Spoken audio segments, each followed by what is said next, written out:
महात्मा गांधी के प्रमुख आंदोलनों की कहानी, the story of Mahatma Gandhi's pivotal movements, from the bustling streets of Ahmedabad to the quiet villages of Champaran, the story of India's struggle for independence is deeply intertwined with the life and teachings of one man, Mahatma Gandhi.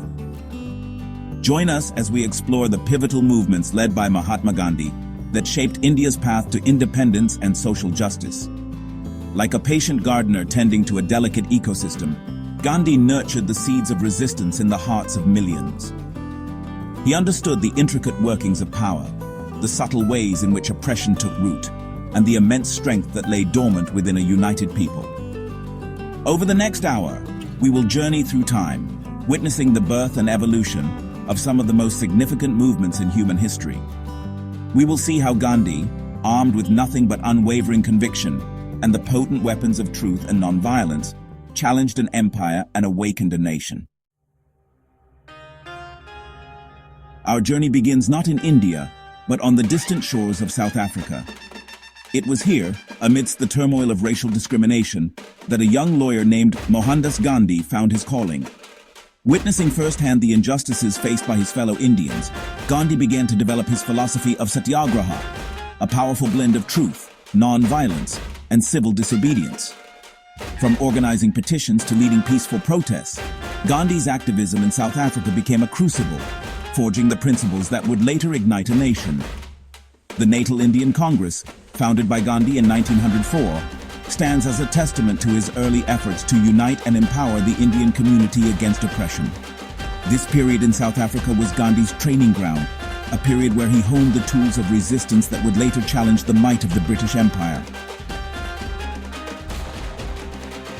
Returning to India in 1915, Gandhi, now revered as Mahatma, turned his attention to the plight of his countrymen. In the rural district of Champaran, farmers were trapped in a cycle of poverty and exploitation, forced to cultivate indigo under oppressive conditions imposed by British landowners. Gandhi's arrival in Champaran marked a turning point in India's struggle for freedom. He listened patiently to the farmers' grievances, meticulously documenting their stories of hardship and injustice. His presence, imbued with quiet authority and unwavering empathy, galvanized the local population. Gandhi's call for peaceful protests and his unwavering commitment to truth forced the British administration to concede to an inquiry.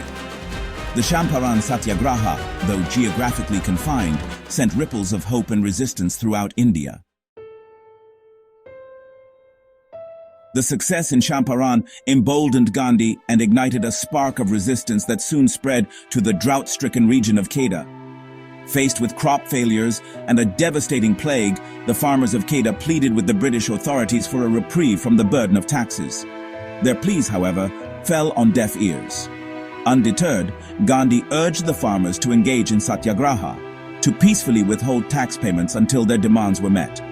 The Kheda Satyagraha, though less well known than some of Gandhi's later campaigns, was a testament to his unwavering belief in the power of the people.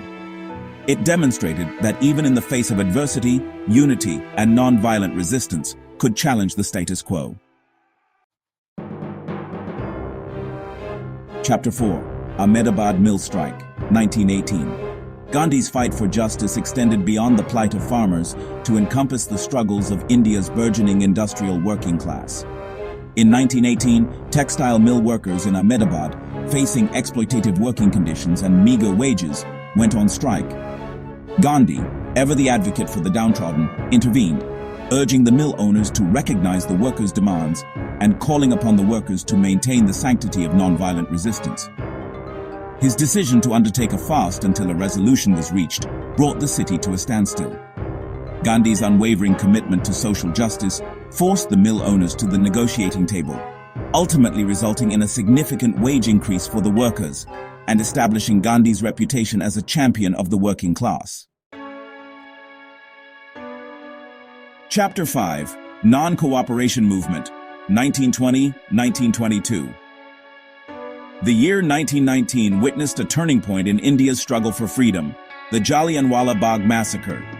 This horrific event, where British troops opened fire on a peaceful gathering of unarmed civilians, shook the nation to its core. Gandhi, responding to the growing outrage, launched the non-cooperation movement. This nationwide campaign called upon Indians to boycott British goods, institutions, and systems of governance.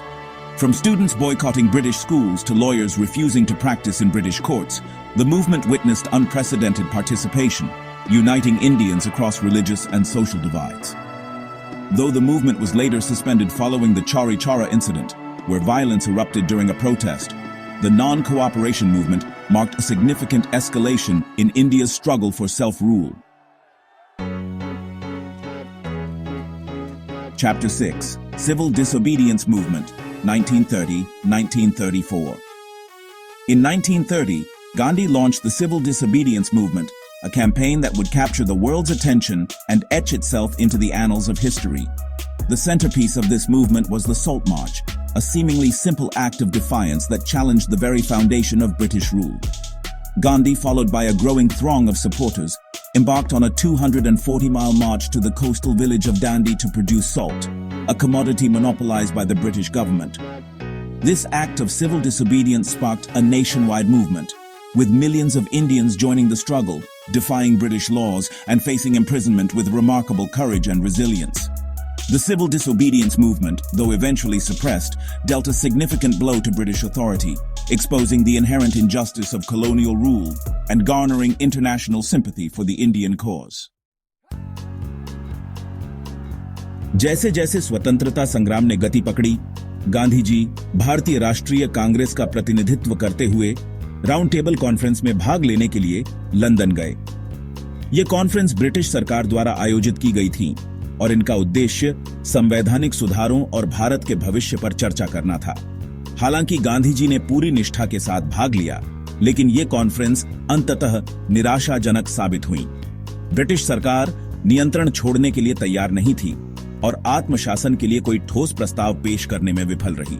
ठोस परिणामों की कमी के बावजूद विश्व मंच पर गांधी जी की उपस्थिति और भारत की शिकायतों का उनका प्रभावशाली वर्णन ने भारतीय कारण के लिए अंतर्राष्ट्रीय समर्थन को और मजबूत किया। Gandhi's vision for India extended beyond political freedom to encompass a society free from social injustice and discrimination. In 1932, he launched the Harijan movement, a campaign aimed at eradicating the deeply entrenched caste system and improving the lives of Dalits, the so-called untouchables. Gandhi, challenging centuries of prejudice and discrimination, advocated for the rights of Dalits, demanding their access to temples, public wells, and educational institutions. He himself lived modestly, adopting the lifestyle of a Harijan, and tirelessly campaigned against the inhumanity of untouchability. As World War II raged across the globe, Gandhi launched the Quit India movement, a decisive call for immediate and complete independence. With the slogan, "Do or Die," Gandhi urged his countrymen to engage in mass civil disobedience until the British relinquished control. The Quit India movement witnessed an unprecedented outpouring of national sentiment. From cities to villages, Indians from all walks of life participated in protests, strikes, and acts of defiance. The British response was swift and brutal, with mass arrests, detentions, and even killings.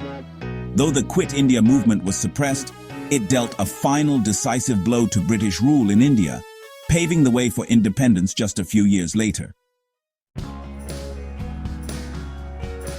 The final years of India's struggle for independence were marred by growing religious tensions between Hindus and Muslims. Gandhi, a staunch advocate for Hindu-Muslim unity, worked tirelessly to bridge the divide, even as the country moved towards partition. He undertook numerous fasts, delivered impassioned speeches, and tirelessly appealed for peace and understanding between the two communities. Gandhi's efforts, though ultimately unable to prevent the tragic violence that accompanied partition, stand as a testament to his unwavering belief in the power of love, compassion, and nonviolence to overcome even the deepest of divisions. Mahatma Gandhi's journey, from a young lawyer in South Africa to the leader of one of the largest nonviolent movements in history, is a testament to the power of truth, courage, and unwavering conviction. His legacy extends far beyond the borders of India, inspiring generations of activists, leaders, and ordinary citizens to fight for justice, equality, and freedom. From Martin Luther King Jr.'s struggle for civil rights in America to Nelson Mandela's fight against apartheid in South Africa, Gandhi's philosophy of nonviolent resistance has left an enduring mark on the world. His message of peace, love, and compassion continues to resonate in a world often consumed by conflict and division. Mahatma Gandhi's legacy of nonviolence and truth continues to inspire movements for civil rights and freedom around the world. Thank you for joining us on this journey through his remarkable life. May his teachings continue to guide us towards a more just and compassionate world.